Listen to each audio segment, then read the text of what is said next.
안녕하세요. 반갑습니다. 이번 시간은 진로 설계 방법에 대해서 알아보도록 하겠습니다.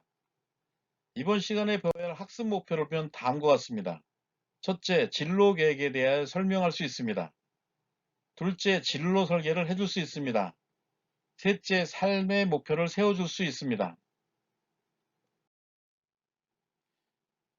진로 설계를 하기 위해서는 먼저 진로 설계에 대한 개념을 이해하셔야 됩니다. 진로 설계란 자신의 능력, 인성, 흥미, 포부, 신체적 조건, 가치관 등을 객관적으로 파악하고 자신의 미래에 종사하고자 하는 직업 분야를 이해, 탐색, 선택하여 그 분야에서 요구되는 일을 효율적으로 수행하기 위한 수단과 방법을 준비하도록 하는 것을 말합니다. 즉, 자신이 앞으로 하고자 하는 일을 미리 설계하는 것이라고 할 수 있습니다. 진로를 설계가 효과적으로 보려면 유의해야 할 점은 장래 선택하고자 하는 직업에 관련된 포괄적이고 구체적인 계획을 작성해야 하되 자신의 소질과 적성, 능력과 인성에 알맞게 계획되어야 합니다.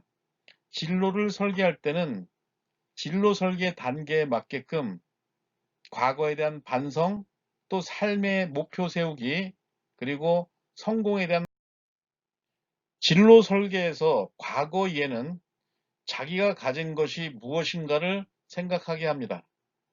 그리고 자기 능력을 평가하는 기회를 갖게 합니다. 그리고 지난 행동에 대해서 반성과 새로운 각오를 다짐하게 합니다. 그리고 꿈을 생각해 보고 왜 그러한 꿈을 가지게 된 계기를 생각하게 합니다. 삶의 목표를 세우는 단계에서는 자신의 환경이나 능력에 따라서 알맞은 삶의 목표를 정하도록 합니다. 그리고 일관성 있는 인생의 목표를 세우게 하고 목표 달성을 위해서 구체적인 계획을 세우고 목표 달성을 위해서 실천하도록 해야 합니다. 그리고 성공에 대한 확신을 갖게 해야 합니다. 성공에 대한 확신을 갖게 하기 위해서는 자신의 계획에 대해서 자신감을 갖도록 하며 또 자신이 수립한 목표를 달성하기 위해서 노력하도록 해야 합니다. 그리고 한번 목표를 세우면 중간에 포기하지 않도록 해야 합니다. 생애 주기와 발달 단계를 보면 영아기 때는 생리적 안정유지, 젖대기, 걷기, 말하기 시작을 합니다. 유아기 때는 기본 생활관을 형성하고 주변 사물과 사회적 현상 개념을 형성하게 됩니다. 그리고 의사소통 능력이 발달하게 됩니다. 아동기에는 자아정체감, 즉 자신이 누구인지를 아는 자아정체감을 형성해야 하며 성인이 되기 위한 준비를 하고 진로 탐색을 하며 사회적으로 책임 있는 행동과 습관을 형성해 가야 합니다.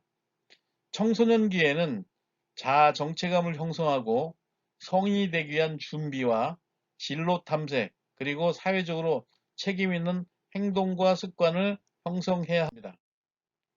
성년기에는 직업을 선택하게 하고 사회 구성원으로서의 역할을 수행하고 배우자 선택과 결혼을 하며 자녀의 양육과 가정 관리를 합니다. 중년기에는 부부 관계를 유지하고 직업 생활을 관리하며 중년 위기에 대한 관리, 그리고 신체적, 인지적 변화에 적응을 하는 단계입니다. 노년기는 신체적 노화에 적응하고 은퇴에 적응하며 여가를 선용하고 자신의 역할의 변화에 따라서 융통성 있게 대처해야 하며 죽음을 대비하도록 해야 합니다.